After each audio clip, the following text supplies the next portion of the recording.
राधा रानी, जिन्हें हम प्रेम की देवी मानकर पूजते हैं, आखिर उन्हें इतिहास में कलंकिनी क्यों कहा गया है? क्यों समाज ने उस सबसे पवित्र रूह पर बदचलन होने का दाग लगाया?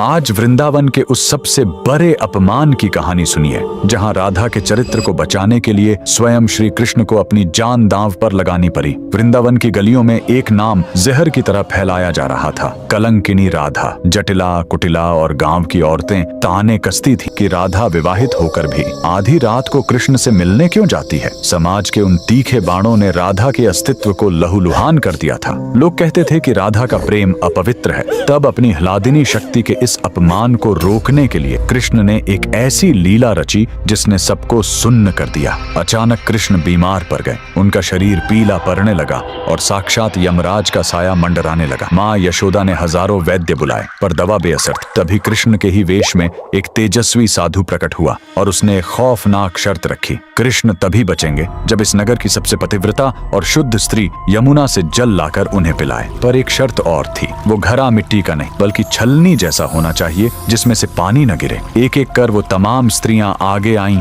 जो कल तक राधा पर कीचड़ उछाल रही थीं। पर जैसे ही वो घड़ा पानी में डुबोती, पानी बह जाता। समाज की उन पतिव्रता औरतों का झूठ बेनकाब हो गया। अंत में लज्जा और अपमान के बोझ से दबी राधा रानी आगे बढ़ी। उन्होंने जैसे ही यमुना में हाथ डाला, साक्षात कान्हा जल के भीतर मुस्कुरा उठे। राधा का घड़ा छलनी होने के बावजूद भी अमृत की तरह भर गया और एक बूंद भी नीचे नहीं गिरी। वो जल पीते ही कृष्ण स्वस्थ हो गए। उन्होंने दुनिया की आंखों में आंखें डालकर कहा, राधा कलंकिनी नहीं, वो इस सृष्टि की सबसे शुद्ध ऊर्जा है। उस दिन वृंदावन को समझ आया कि प्रेम देह का नहीं, आत्मा का होता है। जहाँ कोई स्वार्थ नहीं होता, वहाँ कलंक भी आभूषण बन जाता है। इसीलिए आज भी राधा के बिना कृष्ण के नाम का कोई अस्तित्व नहीं है। राधा रानी का ये त्याग सिखाता है कि अगर आपका प्रेम सच्चा है तो दुनिया का कोई भी कलंक आपको मैला नहीं कर सकता। क्या आप भी मानते हैं कि राधा के बिना कृष्ण अधूरे हैं? कमेंट में राधे राधे जरूर लिखें।